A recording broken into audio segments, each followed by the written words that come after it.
ጤና ይስጥልን የተከበራችሁ የሬዲዮ ቤተሰቦችና አድማጮች ዕለቱን ዜናዎችን እናሰማችኋለን። ዜናውን እናሰማችሁን ሀብታሙ አስፋና ተምሩገን ባለንበት ሰዓት አቆጣጠር የዛሬ ህዳር 13 ቀን 2018 ዜናዎችን ከማሰማታችን በፊት አርዕስተ ዜናውን እናስቀድማለን። የአገዛዙ ጦር እየተበተነ ፋኖን መቀላቀል፣ የደፈጣ ጥቃቱ መጠንከር፣ የቤንሻንጉሉ ጭፍጨፋ፣ የኢትዮጵያ ጉዳይ አውሮፓ ህብረት፣ የአማራ ጥቃት ይቁም፣ የደቡብ አፍሪካው ተቃውሞ፣ የፖለቲካ እስረኞችና የቅሊንጦ ድብደባ፣ ኢትዮጵያና ፍርድ ቤት ውሳኔ፣ ትራምፕ ቀኝ እጅ መባረር የሚሉና ሌሎችም ወቅታዊ ዜናዎች ያሉን ዝርዝሩን እነሆ።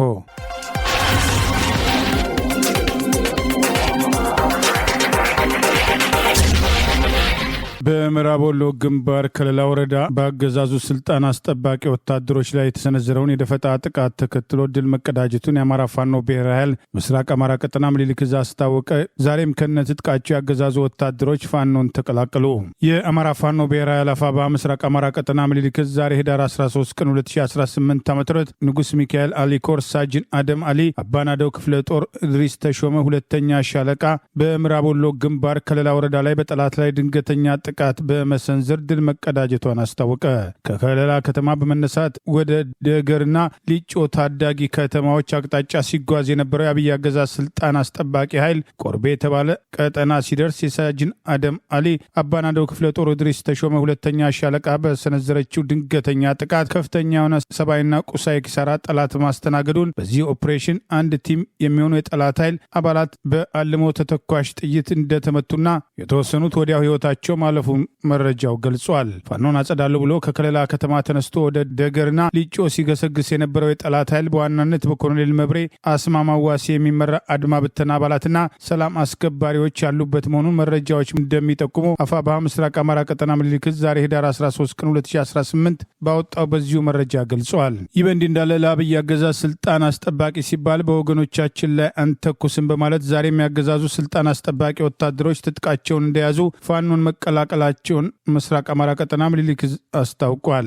ሁለት የቡድን መሳሪያና 29 ክላሽ በመያዝ ዞብል አምባ ክፍለ ጦርን በዛሬው ህዳር 13 ቀን 2018 የተቀላቀሉ በፎቶግራፍ ጭምር አስደግፎ ባወጣው በዚሁ መረጃ የስርዓቱ ጀንበር እየጠለቀች በርካታ ሰራዊት እየከዳውና እየፈረሰ ፋኖን እየተቀላቀለ መሆኑን ጠቅሶ አንድ ስናይፐር፣ አንድ ብሬን እንዲሁም 29 ክላሽ የያዙ በአጠቃላይ 31 የአብይ አገዛዝ ስልጣን አስጠባቂ ወታደሮች ኮብልለው ምኒልክ ዕዝ ምስራቅ አማራ ኮር 2 ዞብል አምባ ክፍለ ጦርን መቀላቀላቸውን አስታውቋል። ይህ በእንዲህ እንዳለ በዚሁ ቀጠና በትላንትናው ዕለት ላስታ ጀነራል አሳምነው ጽጌ ኮር ስር ተፈራ ማሞ ክፍለ ጦር በጠላት ኃይል ላይ ደፈጣ ጥቃት ሰንዝሮ ድል መቀዳጀቱን ዛሬ ህዳር 13 ቀን 2018 አፋባ ምኒልክ ዕዝ ባወጣው ተጨማሪ መረጃ ገልጿል። በክፍለ ጦሩ ስር የሚገኘው ሁለተኛ ሻለቃ ሻምበል ሀብታሙ ሻለቃ ትላንት ህዳር 12 ቀን 2018 ከቀኑ 6 ሰዓት ላይ ጠላት መነሻውን ከአይና ከተማ ወደ ቋሮ 010 ቀበሌ በማድረግ ላይ ያለ ካሰበው ሳይደርስ መስቀለ ክርስቶስ 03 ቀበሌ ላይ ድንገተኛ የደፈጣ ጥቃት በመሰንዘር ያገዛዙ ብልጽግና ወንበር አስጠባቂ ሰራዊት ከ10 በላይ መደምሰሱን ከ15 በላይ መቁሰላቸውን አስታውቋል። ምኒልክ ዕዝ ዛሬ ህዳር 13 ቀን 2018 ባወጣው ተጨማሪ መረጃ ገልጿል። ይህ በእንዲህ እንዳለ አማራ ፋኖ ብሔራዊ ኃይል ደቡብ አማራ ቀጠና አሳምነው ዕዝ አጼ ዘርዓ ያዕቆብ አንደኛ ኮር የህዝብ አገልግሎት ሰጪ ተቋማት ሰራተኞችን በግሼ ወረዳ ባሉ ቀበሌዎች ለሚኖሩ አገልግሎት ሰጪ ተቋማት ሰራተኞች የሚሰጠውን ስልጠና ተናቅሮ መቀጠሉን ዛሬ ህዳር 13 ቀን 2018 ባወጣው መረጃ ገልጿል። በስልጠናው ትግላችን ወደ ትጥቅ ትግል የተሸጋገረበት ምክንያቶች፣ የፋኖና የህዝብ ትግል መስመርና የትግል ስልት ምን መምሰል እንዳለበት፣ የምሁራን ሚና ለአማራ ትግል ያለው ጠቀሜታ፣ በፋኖ የትግል መስመር የትጥቅ ትግል የተጀመረበት ምክንያት፣ አሁናዊ የአማራ ፋኖ ብሔራዊ ኃይል ድርጅታዊ ቁመና፣ የምሁራን ሚና፣ ቆሞ የማይጠብቅ ትውልድን ከማዳን አኳያ ላይ ያተኮሩ ሀሳቦች በስልጠናው ላይ መካተታቸውን የአፋባ ደቡብ አማራ ቀጠና አሳምነው ዕዝ የህዝብ ግንኙነት ዜና ክፍል ዛሬ ህዳር 13 ቀን 2018 ባወጣው መረጃ ገልጿል። የንጹሃን ወገኖች ደምና ህይወታቸው እየፈሰሰና እየጠፋ በሚገኝበትም በቤንሻንጉል ጉሙዝ ክልል ውስጥ ቡለን ወረዳ ዛሬ ታጣቂዎች በከፈቱትም ጥቃትም ከ40 በላይ የሰላማዊ ዜጎችም እልቂትም መስተናገዱን የአካባቢው ምንጮችም ገለጹ። የቡለን ወረዳም የወጣቶች ስፖርት ቢሮ በማህበራዊ ትስስር ገጹ እንዳጋራው ራሱን ኦነግ ሸኔ ብሎ የሚጠራው ታጣቂ ቡድን ሳይሆን እንዳልቀረም የተገመቱ ታጣቂ ኃይሎች ንጹሃን ዜጎችን ጨፍጭፈዋቸዋልም ብለዋል። ለመንግስት ኃይሎችም ጩኸት ብናሰማም እየሰሙ ያልሰሙ ሆነዋል። አንድም የመገናኛ ብዙሃን ስለመሞታችን፣ ስለመቁሰላችን፣ ስለመሰደዳችን የገለጸልን የለም ሲሉም ቅሬታቸው ማሰማታቸውም ተመልክቷል። በኩጂ ተብሎ በሚጠራው በዚሁ ቀበሌ በ2013 ዓ.ም ከ298 በላይ ንጹሃን ዜጎች በጉሙዝ ታጣቂዎች የተገደሉበትና በጅምላ የተቀበሩበት ቀበሌ መሆኑ የሚታወስ ሲሆን በአሁኑ ጥቃት ከአንድ ቤተሰብ 6 አባላት የተጎዱባቸው እንዳለም ተገልጿል። በአካባቢው በአብዛኛው የሺናሻ ብሔር አባላት የሚኖሩበት ሲሆን ከሟቾቹ መካከልም አብዛኞቹ የብሔሩ ተወላጆች መሆናቸውም ታውቋል። አሁን ሟቾቹን እየቀበሩ ነው፣ ደውለው ያነጋገሩኝ ነው፣ የጉሙዝ ልጆች ስደት ላይ ናቸው በማለትም አንድ የጉሙዝ ብሔር ተወላጅ ስማቸው እንዳይጠቀስ በመግለጽ ለመገናኛ ብዙሃን አስተያየታቸውን ሰጥተዋል። የክልሉ መንግስት እንደዚሁም የፌዴራል መንግስቱ እስካሁን ድረስ በግድያውና በጥቃቱም ዙሪያ ያሉት ነገር ባይኖርም የቡለን ወረዳ ወጣቶች ስፖርትም ጽፈት ቤትም ትኩረት ለበቆጂም ቀበሌ ነዋሪዎችም የሽኔ ታጣቂዎችም ተኩስ በመክፈትም ቤት በማቃጠል ላይ ይገኛሉ፣ የጸጥታ ኃይሎችም እንዲደርሱላ ቸው ጥሪ አስተላልፈዋል በማለት በማህበራዊ ገጹ አጋርቷል። የፋኖ ቤተሰቦች ናቸው በማለት በአማራ ህዝብ ላይ ጦርነት ያወጀ የአብይ አገዛዝ ስልጣን አስጠባቂ ጦር ተማሪዎችን ማገቱ ተገለጸ። የሃይማኖት ተግባራቸውን እየተወጡ የነበሩ ቄሶችን ከቤተ ክርስቲያን ውስጥ አውጥተው መረሸናቸው ተገልጿል። በድሮን ጥቃቱ ሳቢያ ሰላማዊ ሰዎች ላይ ጉዳት ደረሰ። በአማራ ህዝብ ላይ ጦርነት የከፈተው የአብይ አህመድ አገዛዝ ስልጣን አስጠባቂ ወታደሮች ከህዳር 10 ቀን 2018 ጀምሮ ተማሪዎችን በግንደወይን ከተማ ከሚገኙ ትምህርት ቤቶችና ንጹሐን ነዋሪዎችን የፋኖ ቤተሰቦች ናቸው በማለት ከየቤታቸው እየፈለገ በማገት ዓለም አቀፍ የህፃናት መብት የጣሰ ኢሰብአዊ ድርጊት እየፈጸመ እንደሚገኝ እገታ የተፈጸመባቸውን ጭምር በስም በመዘርዘር የአማራ ፋኖ ብሔራዊ ኃይል ምዕራብ አማራ ቀጠና ቴዎድሮስ ህዝብ 201ኛ ኮር ህዝብ ግንኙነት ዛሬ ህዳር 13 ቀን 2018 ባወጣው መረጃ ገልጿል። ባየው ዘውዴ፣ ሚኪያስ ጌታቸው፣ ፍቅሩ ማሩ፣ ኤርሚያስ ማሩን ጨምሮ 12 የታገቱ ተማሪዎችን ስም በመዘርዘር ድርጊቱን አውግዟል። ይህ በእንዲህ እንዳለ በትላንትናው ዕለት የአብይ አገዛዝ ስልጣን አስጠባቂ ወታደሮች 2 ቄሶችን ከሚያገለግሉበት ቤተክርስቲያን ከቅዳሴ አውጥተው በጥይት በግፍ መረሸናቸው ተገለጸ። ቄስ ጌቴ ጋሹና ቄስ በለጠ ካሴ የሚባሉት የ35 ዓመትና የ37 ዓመት ቀሳውስቶችን የደገራ ገብርኤል ቤተክርስቲያን እየቀደሱ በነበረበት ሰዓት አረመኔው የአብይ አህመድ ወንበዴ ቡድን በጥይት ገድሏቸዋል በማለት የአማራ ፋኖ ብሔራዊ ኃይል ቴዎድሮስ ህዝብ ግንኙነት መምሪያ ዛሬ ህዳር 13 ቀን 2018 ባወጣው መረጃ ገልጿል። አቶ አለህኝ ቤዛና አቶ ተናገር ልየውን የተባሉ የ50 ዓመትና የ65 ዓመት የደገራ ነዋሪዎችም በድሮን ጥቃት ቤታቸው እንዳሉ የተገደሉ ሲሆን የስርዓት ቤተክርስቲያን ጠል አማራ ጠር መሆኑን የተረዳው ወጥቶ እየታገለ መሆኑን ያስታወሰው መረጃ ሁሉም አማራ ማንነቱና እምነቱን የመጠበቅ ግዴታ ያለበት መሆኑን አውቆ ትግሉን በመቀላቀል በመደገፍ ለአንዴና ለመጨረሻ ጊዜ ይህንን ስርዓት ሊያስወግድ ይገባል በማለት የአማራ ፋኖ ብሔራዊ ኃይል ቴዎድሮስ ህዝብ ግንኙነት መምሪያ ዛሬ ህዳር 13 ቀን 2018 ይፋ ባደረገው በዚሁ መረጃ ጥሪ አቅርበዋል። አገዛዙ በትላንትናው ዕለት ህዳር 12 ቀን 2018 በጎጃም በደንበጫ ወረዳ ጃጅራብ ቀበሌ ሐሙሲት ላይ በንጹሐን አርሶ አደሮች መኖሪያ ቤት ላይ የፈጸመውን የድሮን ጥቃት ተከትሎ በሞጣ በደንበጫና ማኑኤል ዛሬ ፋኖ ባደረገው ውጊያ በርካታ የአረመኔው ስልጣን አስጠባቂ ሰራዊትን በመደምሰስ መሳሪያና ተተኳሽ እየተረከበ ቢሆንም ምንም የማያውቁ ገበሬዎች ቤታቸውን በተቀመጡበት በድሮን በሰነዝረው ጥቃት ህይወታቸው ማለፉን የዘር ማጥፋት ሰው የሆነ ሁሉ ሊቃወመውና ሊያወግዘው የሚገባ መሆኑን አፋባ ቴዎድሮስ ህዝብ ግንኙነት መምሪያ ጥሪ አቅርበዋል። የአብይ አገዛዝ በአማራ ህዝብ ላይ የከፈተውን ጦርነት ተከትሎ ባለፉት 2 ዓመታት በላይ ጥቂት የናሙና መረጃዎችን መሰረት አድርጎ ዓለም አቀፉ መገናኛ ብዙሃን ቢቢሲ ቢገድሉኝ ይሻል ነበር በሚል ከ8 ዓመት ታዳጊ እስከ 65 ዓመት አዛውንት እናቶች ላይ የተፈጸመውን አሰቃቂ መድፈር ወንጀልና በዚህ ሳቢያ የደረሰባቸውን የስነ ልቦና ቀውስ ቢያንስ መረጃውን ወደ ጤና ጣቢያ ካደረሱ መካከል ከ2700 በላይ ያገዛዙ ስልጣን አስጠባቂ ጦር የፈጸመውን ያስገድዶ መድፈር ወንጀል ያጋለጠው ሪፖርት በወጣ ማግስት አገዛዙ ዛሬም ሰላማዊ ሰዎች ላይ ያነጣጠረ ጥቃቱን እየፈጸመ ሲሆን በአብይ አገዛዝ እየተፈጸመ ያለው የጦር ወንጀልና ከፍተኛ የሰብአዊ መብት ጥሰት ተገቢውን ትኩረት ሊያገኝና ዓለም አቀፉ ማህበረሰብ ድርጊቱን ሊያወግዝ እንደሚገባ ዛሬም ጥሪ እየቀረበ ይገኛል። የአውሮፓ ህብረት ከኢትዮጵያ ጋር ላለው አጋርነት የመገናኛ ብዙሃን ነጻነትና ተአማኒነትም ምርጫ ምሰሶች መሆናቸውን አቋሙን ገለጸ። ህብረቱም ከኢትዮጵያ ጋር ያለውን ግንኙነት ለማጠናከር ያለውን ቁርጠኝነትም ያረጋገጠ ሲሆን በተለይ መገናኛ ብዙሃን ነጻነትም በሲቪክ ምህዳርና በመጪው አጠቃላይ አገር አቀፍ ምርጫ ዝግጅት ላይ ትኩረት መስጠቱን አስታውቋል። የህብረቱም የውጭ ግንኙነት አገልግሎት የአፍሪካ ማኔጂንግ ዳይሬክተር ፓትሪሺያ ሉምባርክ ኮስክም ሰሞኑን የውጭ ጉዳይ ኢንስቲትዩት ባዘጋጀው የእርዳት ቶክ አርዳም ቶክስ ውይይት ማድረጋቸው የታወቀም ሲሆን ፓትሪሺያ ሎምበርት ዲፕሎማቶችን፣ ምሁራንና ባለስልጣናትን ባነጋገሩበት ወቅት መስከረም ወር ላይ ኃላፊነታቸውን ከተረከቡ ወዲህ ወደ ኢትዮጵያ ያደረጉት የመጀመሪያው ጉብኝት መሆኑም ታውቋል። የአውሮፓ ህብረትም ኢትዮጵያን በአፍሪካ ቀንድ የሰላምና የማረጋጊያ ቁልፍ ተዋናያን እንዲሁም በአፍሪካ በአውሮፓ ግንኙነት ውስጥ ዋና አገር አድርጎ እንደሚመለከታት አጽንኦትን የሚሰጥ ነው ብለውታል። በማከልም የአውሮፓ ህብረትና ኢትዮጵያ ለ50 ዓመታት የዘለቀው መደበኛ ግንኙነታቸውን እያከበሩ መሆናቸውን ጠቁመው አጋርነቱም ጥልቅና ብዙ ገጽታ ያለው ነው ሲሉም አወድሰውታል። በኦሮሚያ ክልል አርሲ በኦርቶዶክስ እምነት ተከታዮች ላይ አነጣጥሮ እየተፈጸመ ያለው ጥቃት አልቆመም። ዛሬም 3 የኦርቶዶክስ እምነት ተከታዮች በግፍ ተገድለዋል። አንድ በህይወትና በሞት መካከል እንደሚገኝ እናት ፓርቲ አስታወቀ። በኦሮሚያ ክልል አርሲ ዞን ሸርካ ወረዳ ሚታና ሂኔሳ ቀበሌ ሚታና ዮሐንስ አጥቢያ ዛሬ ህዳር 13 ቀን 2018 ሃይማኖት ለይቶ የሚደረገው ፍጅት ቀጥሏል በማለት ባወጣው መረጃ 3 የኦርቶዶክስ እምነት ተከታይ ንጹሃን ሲገደሉ አንዱ በሞትና በህይወት መካከል ይገኛል። ተጨማሪ 3 ሰዎች ታግተው ተወስደዋል ሲል አስታውቋል።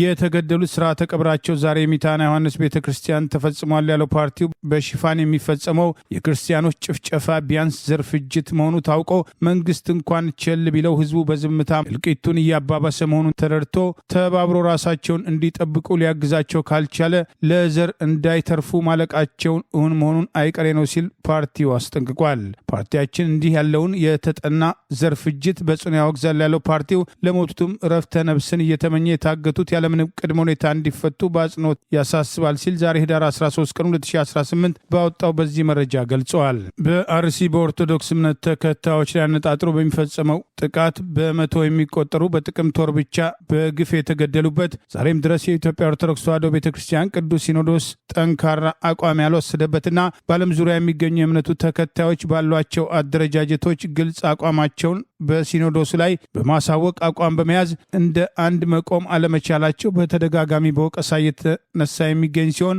በጥቅምት የተፈጸመው በህዳር ወርም ተጠናክሮ መቀጠሉን እናት ፓርቲ አስቀድሞ መግለጹ አይዘነጋም። ህዳር 1 ቀን 2018 ዓ.ም በዛው ምስራቅ አርሲ አስኮ ወረዳ ጠለቃ ቅዱስ ገብርኤል በተባለ አካባቢ ከጠዋቱ 3 ሰዓት ገደማ 3 የኦርቶዶክስ እምነት ተከታዮች 2 ወንዶችና 1 ሴት በአውድማ ስራ ላይ እህል እየወቁ ባሉበት በጥይት ተደብድበው መገደላቸውን በርካቶች ታፍነው መወሰዳቸው የተገለጸ ሲሆን ታፍነው የተወሰዱት ተገለው መጣላቸውን ዘግይቶ በወጣ መረጃ ተገልጿል።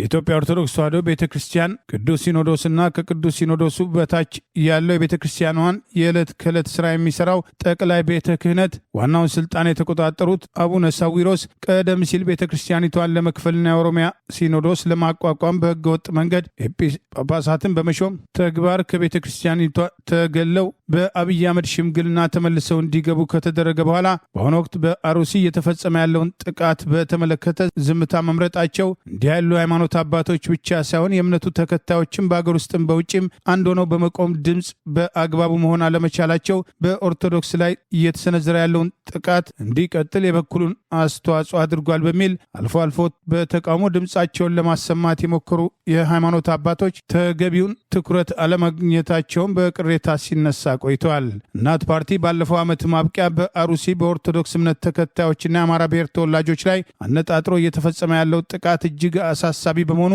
ጣልቃ ገብነትን ይፈልጋል ሲል ጥሪ ማድረጉ አይዘነጋም። በኢትዮጵያ በኦሮሚያ ክልል ማንነትና ሃይማኖት ተኮር ላይ ያነጣጠረው ጥቃት ከአሸባሪዎች እንቅስቃሴ ጋር የሚመሳሰል በመሆኑ ዓለም አቀፉ ማህበረሰብ መገናኛ ብዙሃንና የሰብአዊ መብት ተሟጋቾች ልዩ ትኩረት በመስጠት በናይጄሪያና በሌሎች ሀገሮችም አሸባሪዎች የሚወስዷቸው እርምጃዎች አካል መሆኑን መገንዘብ ይገባል የሚሉ ጥሪዎችም ተጠናክረው ቀጥለዋል።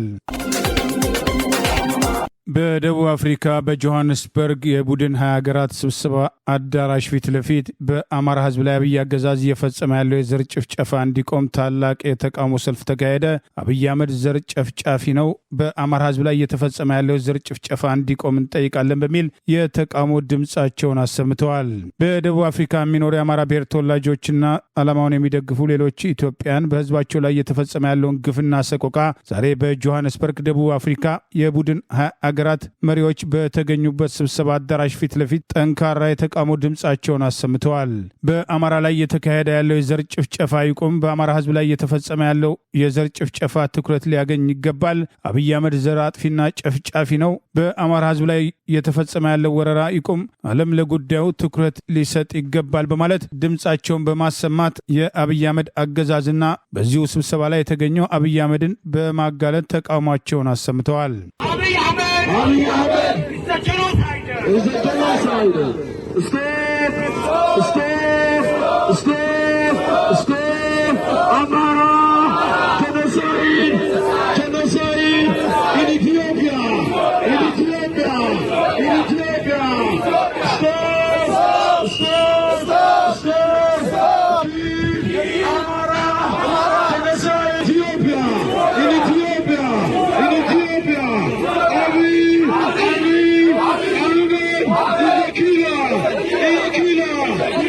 በአፍሪካ ለመጀመሪያ ጊዜ የተካሄደውና በደቡብ አፍሪካ አዘጋጅነት እየተካሄደ የሚገኘው የቡድን 20 አገራት ስብሰባ ላይ የተገኘው በአማራ ህዝብ ላይ ጦርነት በማወጅ ዛሬም ሰላማዊ ሰዎችን በድሮና ከባድ መሳሪያ በስልጣን አስጠባቂው ወራሪ ሰራዊት እየጨፈጨፈ የሚገኘው አብይ አህመድ አገሪቱን ዲፕሎማሲያዊ ኪሳራ ውስጥ በመክተት በዚሁ ጉባኤ ላይ የተገኘ ቢሆንም በደቡብ አፍሪካ ጆሃንስበርግ የተደረገው ታላቅ የተቃውሞ እንቅስቃሴ በአማራ ህዝብ ላይ የተፈጸመ ያለው ጭፍጨፋ እንዲህ ባለው ዓለም አቀፍ መድረክ ትኩረት ሊያገኝ እንደሚገባ ማሳያ መሆኑ ተገልጿል። ይህ በእንዲህ እንዳለ ትላንት በስዊዘርላንድ ጄኔቫም በተመሳሳይ የተቃውሞ ሰልፍ የተካሄደ ሲሆን በአማራ ታዳጊዎችና እናቶች ላይ በአማራ ህዝብ ላይ እየተፈጸመ ያለው ጭፍጨፋ ከአስገድዶ መድፈር እስከ ርሸና ተግባር የተፈጸሙ ድርጊቶችን በመቃወም የአውሮፓ ህብረት በአማራ ህዝብ ላይ እየተፈጸመ ያለውን የዘር ጭፍጨፋ አይቶ እንዳላየ እንዳይሆን ድምጻቸውን በማሰማት ተቃውሟቸውን አቅርበዋል። በአማራ ህዝብ ላይ እየተካሄደ ያለው ጭፍጨፋ፣ ግድያ፣ መፈናቀል፣ ማስራብ፣ አማራን ከፖለቲካ ስርዓት ውስጥ በማግለል እየተፈጸመበት ያለው የጦር ወንጀል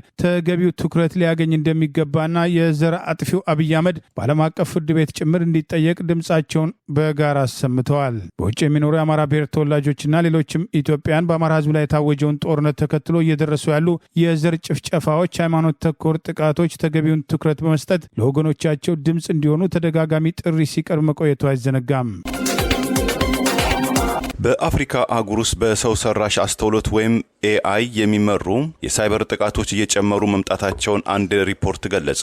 ኢትዮጵያ በከፍተኛ ሁኔታ የሳይበር ጥቃትም ኢላማ ከሆኑ አገሮች መሆኗንም አመላክ። የአፍሪካ አህጉር በሰው ሰራሽ አስተውሎት ወይም አርቲፊሻል ኢንተለጀንሲ እና በተፋጠነ ዲጂታላይዜሽን የተነሳ የሚፈጸሙባትም የሳይበር ጥቃቶች በከፍተኛ ፍጥነት እየተባባሱ መምጣታቸውን ቼክ ፖይንት ሶፍትዌር ቴክኖሎጂ የተባለው የጥናት ማዕከል በዚህ በፈረንጆቹ በ2025 ባወጣው መረጃም ገልጿል። የአፍሪካ የሳይበር ደህንነት ባወጣው ሪፖርት ያመላከተው ይህ ተቋም ኢትዮጵያ በአህጉሪቱ ብዛትም ኢላማ እየሆነች ያለችም ሀገር ሆናለችም ሲል ገልጿል። በአሁኑ ጊዜ በአፍሪካ ያሉ ድርጅቶች በሳምንት በአማካኝ ከ3000 በላይ የሳይበር ጥቃቶችም እንደሚገጥማቸው የገለጸው ሪፖርቱ ከነዚህ መካከል ናይጄሪያ በብዛትም ጥቃት ያስተናገደች ሀገር ስትሆን ኢትዮጵያም በሳምንት ከ11000 በላይ የሚሆኑ ጥቃቶችም ኢላማ በመሆን በከፍተኛ ሁኔታ የሳይበር ኢላማም ከገጠማቸው የአፍሪካ ሀገራት መካከል አንዷ ነችም ብሏል። እንደ ድረገጹ ገለጻም ያልተለመደም በማለት የገለጹት የኢትዮጵያን ከፍተኛ የሳይበር ጥቃትም ኢላማነቷን ኢትዮጵያም እያካሄደች ከምትገኘው የተፋጠነ የዲጂታል ሽግግር ጋር የተያያዘ መሆኑን ተመልክቷል። ድርጅቶች በወረቀት ላይ ለአመታትም ሲሰራበት ከነበረው አሰራር ወደ ዲጂታል ስርዓቶች ሲሸጋገሩና የክላውድ አገልግሎቶችን መጠቀም ሲጀምሩ ለሳይበር ጥቃትም ተጋላጭ የመሆን እድላቸው የሰፋ በመሆኑ ለጠላፊዎችን በርካታ አጋጣሚዎችም እንደሚፈጥሩላቸውም ድርጅቱም ጠቁሟል። በቅሊንጦ እስር ላይ ከሚገኙ የአማራ ብሔር ተወላጅ የህሊናና የፖለቲካ እስረኞች መካከል በሶስቱ ላይ በትላንትናው ዕለት ከፍተኛ ድብደባ ተፈጽሟል። ጉዳዩን ዓለም አቀፉ ቀይ መስቀል፣ የሰብአዊ መብት ተሟጋቾችና መገናኛ ብዙሃን ሊከታተሉ እንደሚገባ ጥሪ ቀርበዋል። በአማራ ማንነታቸው ሳቢያ በግፍ እስር ላይ የሚገኙ የህሊናና የፖለቲካ እስረኞች መካከል በቅሊንጦ ማረሚያ ቤት በተደጋጋሚ እየደረሰ ያለው የሰብአዊ መብት ጥሰት መቀጠሉን በትላንትናው ዕለት ህዳር 12 ቀን 2018 ቅሊንጦ ማረሚያ ቤት ዞን ዞን 2 ውስጥ በአገዛዙ የፈጠራ ሽብር ተከሳሾች ላይ ድብደባ መፈጸሙ ታውቋል። አገዛዙ ሜዳ ላይ የገጠመውን ሽንፈት ከ2 ዓመት በላይ ያለ ፍትህ አስሮ በሽብር ከሶ በሚያሰቃያቸው የግፍ እስረኞች ላይ በበቀል ስሜት እያሰቃያቸው እንደሚገኝ ያገኘነው መረጃ ይጠቅሳል። አሎክሰን አንድነት በላከው በዚሁ መረጃ አገዛዙ በደነገጠ ቁጥር በሽብር ተከሳሾች ላይ ድብደባና ማዋከም እየፈጸመ እንደሚገኝ ጠቅሷል። ቅሊንጦ ማረሚያ ቤት ዞን 2 ላይ ከዚህ በፊትም በአገዛዙ የፈጠራ የሽብር ክስ ተከሳሾች ላይ ከፍተኛ ድብደባና ዛቻ መፈጸሙን አስታውሶ ትላንት ዳር 12 ቀን 2018 ዓ.ም በማረሚያ ቤት ፖሊሶችና በፌዴራል ፖሊሶች ከተደበደቡት በአማራ ማንነታቸው ሳቢያ ታስረው በአገዛዙ የፈጠራ ሽብር ክስ ከተከሰሱት መካከል ሄኖክ አለ፣ አሸናፊ መለሰና ዳዊት አባቦ የተባሉት በማንነታቸው የታሰሩ ግለሰቦች ከታሰሩበት ክፍል አስወጥተው በማናለብኝነት በአገዛዙ ወታደሮች ድብደባ እንደተፈጸመባቸው ተገልጿል። በከፍተኛ ድብደባ የአካል ጉዳት የደረሰባቸው መሆኑን የጠቀሰው መረጃ ሕክምና የሚያስፈልጋቸው ቢሆንም ሕክምና መከልከላቸውን አሁንም በከፍተኛ ህመም ላይ እንደሚገኙ ቤተሰቦቻቸው ጭምር ይኸው መረጃ እንዲደርሳቸው መደረጉን አውሎክሰን በዘገባው ጠቅሷል። የሰብአዊ መብት ተሟጋቾችና ገለልተኛ ተቋማት ጉዳዩን እንዲከታተሉ፣ ጉዳት የደረሰባቸው ሕክምና እንዲያገኙ ጫና እንዲያደርጉ ቤተሰቦቻቸው ጭምር መማጸናቸውን የጠቀሰው መረጃ የቅሊንጦ ማረሚያ ቤት በተለይ ኢንስፔክተር ድሪባ ሰንበታ የተባለው የግቢ ጥበቃና ደህንነት ኃላፊ ከዚህ ቀደም አቶ ዮሐንስ ቦያለው የሚፈጽመውን ጥቃት ተከትሎ በፍርድ ቤት ጭምር አቤት ብለው የነበረ ሲሆን ፍርድ ቤት ቀርበውም ለማስተባበል መሞከሩና ፍርድ ቤቱም ይህ ነው የሚባል ጫና አለማድረጉ በተከታታይ የሚፈጽማቸውን የሰብአዊ መብት ጥሰቶች ተከትሎ ዓለም አቀፉ ቀይ መስቀል ድርጅት የሰብአዊ መብት ተሟጋቾችና መገናኛ ብዙሃን በአማራ ማንነታቸው ሳቢያ በስር ላይ የሚገኙ የህሊናና የፖለቲካ እስረኞች ላይ እየተወሰደ ያለው እርምጃን ትኩረት ሰጥተው እንዲከታተሉ አገዛዙ በፈጠራ የሽብር ክስ ከከሰሰ በኋላ በህግ ቁጥጥር ስር አውያቸዋለሁ የሚላቸውን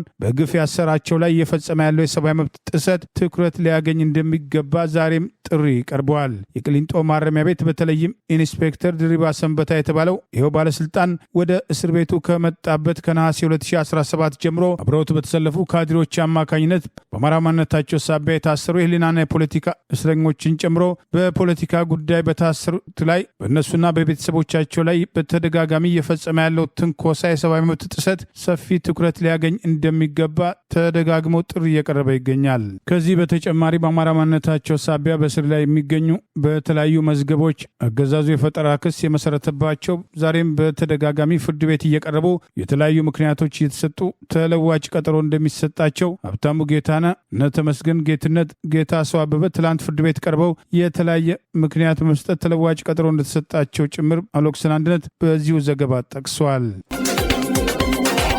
የኬንያ መንግስት በኢትዮጵያውያንና በኤርትራውያን ተገን ጥያቄዎች ላይ ጥሎት የነበረው የምዝገባ እገዳን ለጊዜው እንዲያቆም የአገሪቱ ፍርድ ቤት አሳሰበ። ካለፈው ሐምሌ ወይም ከፈረንጆቹ ጁላይ 31 2005 ጀምሮ የኬንያው የስደተኞች ጉዳይ ኮሚሽን ኢትዮጵያንና ኤርትራውያን ተገን ጥያቄዎችን በመነጠል አናስተናግድም ማለቱን ተከትሎ የመመሪያው አሳሳቢነትን ወደ ፍርድ ቤት የመሩት መንግስት ያልሆኑ ተቋማትም አቤቱታውን የተመለከተው የአገሪቱ ከፍተኛ ፍርድ ቤት የኬንያ መንግስት የተከተለው ጸረ ኢትዮጵያንና ጸረ ኤርትራውያን መመሪያ አግላይና ኬንያም ካላት የሀገር ውስጥምና የአካባቢ እንደዚሁም ዓለም አቀፋዊ የስደተኞች ህግጋት ጋር የሚጣረስ ነው ብሎታል።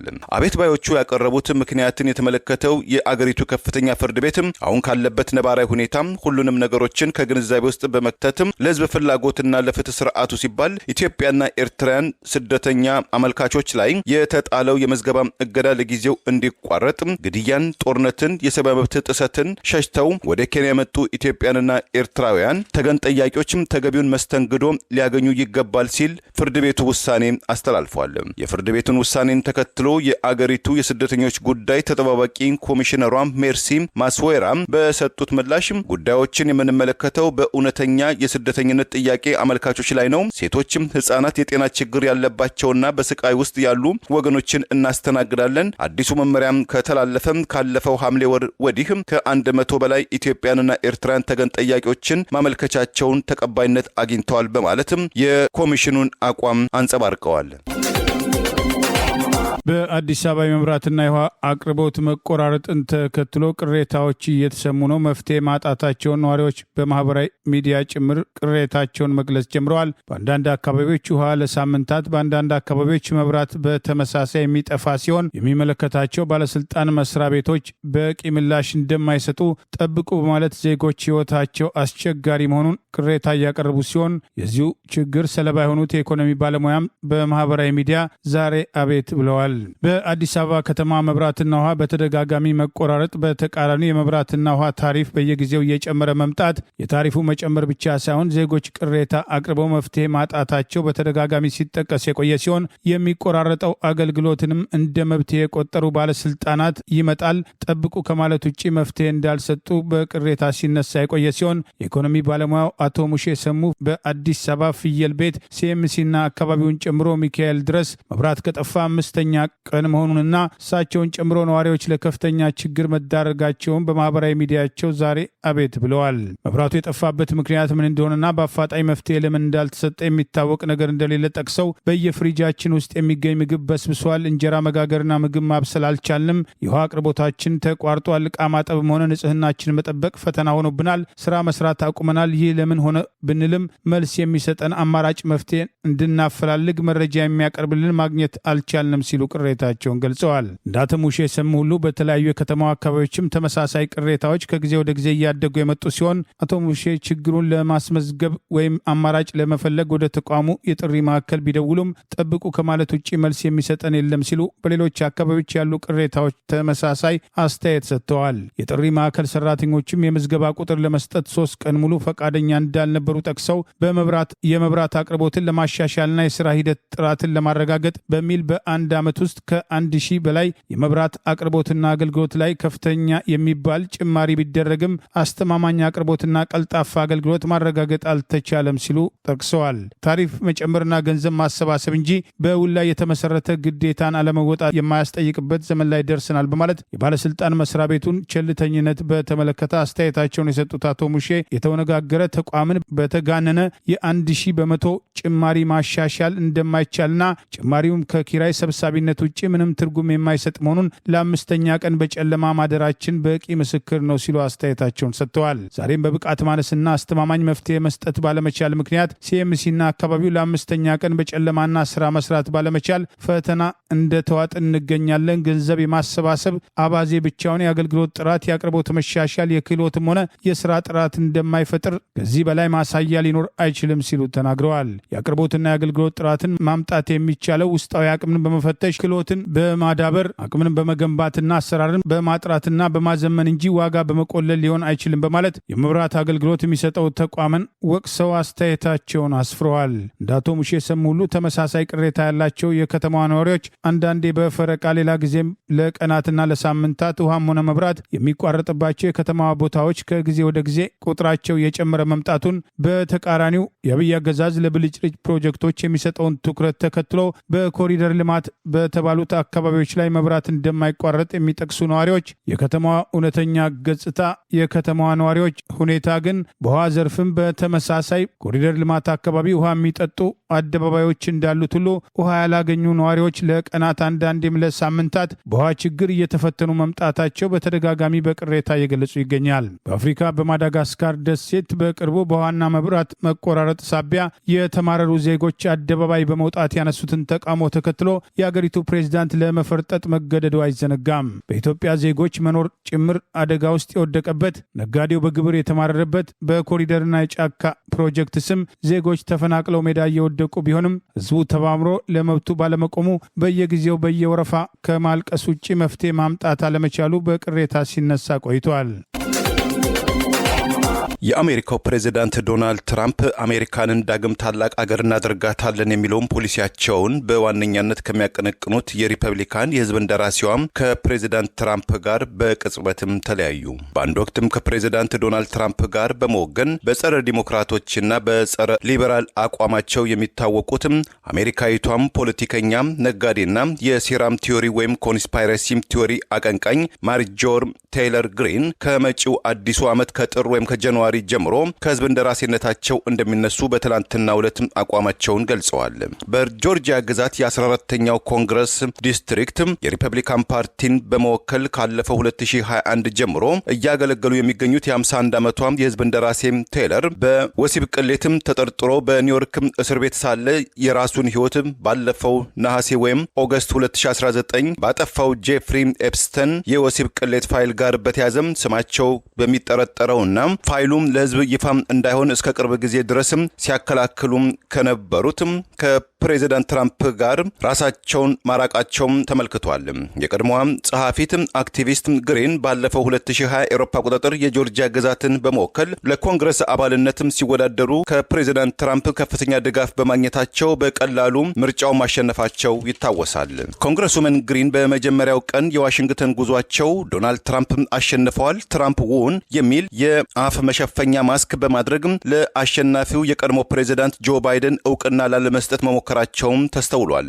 አሜሪካን ዳግም ታላቅ አገር እናደርጋታለን የሚለውን የፕሬዚዳንት ትራምፕ ፖሊሲን በዋነኛነት ሲያቀነቅኑ የነበሩት የፕሬዚዳንቱ ቀኝ እጆች መካከል አንዷ የነበሩት ግሪን ከቅርብ ጊዜያት ወዲህ በተቃራኒ ጎራም መሰለፋቸውን የተመለከቱት ፕሬዚዳንት ትራምፕ ሰሞኑን በማህበራዊ ትስስር ትሩዝ ገጻቸው ከሃዲና አስገራሚ በማለትም አብጠልጥለዋቸዋል። ዛሬም ቅዳሜም ከኤንቢሲ ቴሌቪዥን ጋር አጭር ቆይታ ያደረጉት ፕሬዚዳንት ትራምፕ ግሪን ከዚህ በኋላም ወደ ፖለቲካ ዓለም ዳግም ለመመለስም ይከብዳቸዋል። ቢመለሱም እኔ እወዳለሁ፣ ይሁን እንጂ ለጊዜው ትንሽ እረፍትም ቢወስዱ ይመረጣል። ለአሜሪካ አገራችን ላደረጉት አገልግሎትም እናመሰግናቸዋለን ብለዋል። የኤርትራ መንግስት የኢየሱስ ክርስቶስ ተከታዮች ናቸው የተባሉ 8 አማኞችን እስከ 2 አስርት ዓመታት ድረስ ማሰሩ አንድ ዓለም አቀፍ የሃይማኖት ተቋም ስጋቱን ገለጸ። በዓለም ላይ ለሚገኙ የክርስትና እምነት ተከታዮች መብትም የሚከራከረው ኢንተርናሽናል ክርስቲያን ኮንሰርን በኤርትራ ጉዳይ ባወጣው መግለጫ የኦርቶዶክስ ተዋሕዶ ቤተክርስቲያን፣ የሮማ ካቶሊካዊት ቤተክርስቲያን፣ የኢቫንጀሊካል ሉተራን ቤተክርስቲያንና የሱኒ እስልምና ተከታዮች ውጪ ሌሎችም ክርስቲያን ወገኖችም እውቅና ገውባታል ባላት ኤርትራ ውስጥ 8 ክርስቲያን ወገኖች የኢየሱስ ክርስቶስ ተከታዮች በመሆናቸው ብቻም ከ18 ዓመትም እስከ 21 ዓመትም በእስር ቤት ውስጥ እየማቀቁ ይገኛሉ ብሏል። የአሜሪካው ዓለም አቀፍ የሃይማኖት ነጻነት USCIRF ባለፈው ግንቦት ወር ባወጣው ሪፖርት በኤርትራ ውስጥ 350 ክርስቲያን ወገኖች በፖሊስ ቁጥጥር ስር መዋላቸውንም አውስቷል። ፍጹም ብርሃነ ገብረ ንጉስ፣ ገብረ መድህን ገብረ ጊዮርጊስና ተክለ አብ መንግስት አብ የተባሉ በኦርቶዶክስ ቤተክርስቲያን ውስጥ የመድኃኔ ዓለም ቤተክርስቲያን አባላት የነበሩ የዛሬ 21 ዓመት ጀምሮ በእስራት ላይ እንደሚገኙ ገልጾ እስከ አሁን ድረስ ምንም አይነትም ይፋዊ ክስ እንዳልቀረበባቸውና ይከተሉት የነበረውን ቤተክርስቲያን መዘጋቱን መረጃው ገልጿል። ክፍሉ ገብረ መስቀል፣ ኃይሌ ናኢዝጊ፣ ሜሮን ገብረስላሴ፣ ሙሴ አዚዝ የተባሉ ሌሎችም አማኞችም እንዲሁም ከ2004 የአውሮፓ ቁጥጥር ጀምሮ እስከ 2007 ባሉት ጊዜያት ውስጥ በኤርትራ የጸጥታ ኃይሎችም ተይዘው በአስመራ ከተማ በሚገኘው ወንጀል ምርመራ ተብሎ በሚታወቀው አደገኛ እስር ቤት ውስጥ ይገኛሉ ብሏል። የኤርትራ መንግስት በዜጎቹ ላይ ፈጽሟል በሚል በቀረበበት የሰብአዊ መብት ጥሰት ዙሪያ እስከ አሁን ድረስ የሰጠው ኦፊሴላዊ ምላሽ የለም።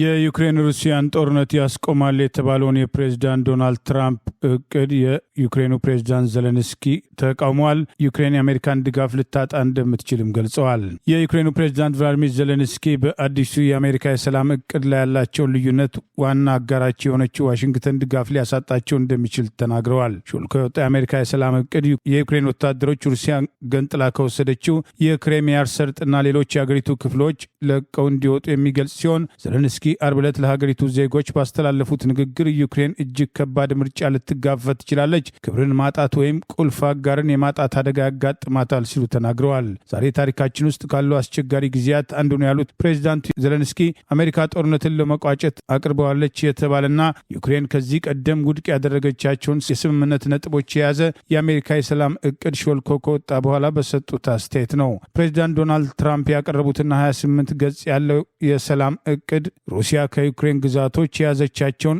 ይዛ የምትቀጥል ሲሆን በተለይም አስቀድሞ ከጦርነቱ በፊት ተቆጣጥራ የነበረውን ክሬሚያን አሜሪካ የሩሲያ ግዛት አድርጋ እውቅና እንደምትሰጥ፣ የጦርነቱ ዋና መነሻ ሰበብ የሆነው ዩክሬን ኔቶን የመቀላቀል እቅዷን ሙሉ ለሙሉ እንደምትተው የሚያካትት ሲሆን በሰፊ በተሰራጨው እቅድ ውስጥ ከተካተቱት ነጥቦች ውስጥ የዩክሬን ወታደሮች በአሁኑ ሰዓት ከሚቆጣጠሩት የአገሪቱ ምስራቃዊ ግዛት ዶኔትስክ እንዲሁም በሩሲያ ቁጥጥር ስር ካሉት የግዛቱ ክፍሎች ለቀው ይወጣሉ የሚለው የሚገኝበት መሆኑን ተገልጿል። በፕሬዚዳንት ዶናልድ ትራምፕ የተዘጋጀው እቅድ የዩክሬን ሰራዊት ቁጥር በከፍተኛ መጠን የሚቀንስ ሲሆን ከ600 ሺህ እንደማይበልጥ የማድረግ ሀሳብ የተካተተበት፣ የአውሮፓውያን ተዋጊ ጄቶችን በአጎራባቸው ፖላንድ እንዲሰፍሩ የሚደረግ ሲሆን በምላሹ ኬቭ እውነተኛ የደህንነት ማረጋገጫ እንደሚሰጣት በእቅዱ ላይ መጠቀሱን ሰነዱ አክሎም ሩሲያ ጎረቤቶቿን አትወርም ተብሎ እንደሚጠበቅ እንዲሁም ኔቶ ይዞታው እንደማያሰፋ በዝርዝር መቀመጡም ተጠቅሷል። በእቅዱ ዝግጅት ላይ የሩሲያ መንግስት እንዳልተወያየ የተነገረ ቢሆንም ፕሬዚዳንት ዶናልድ ትራምፕ ዩክሬን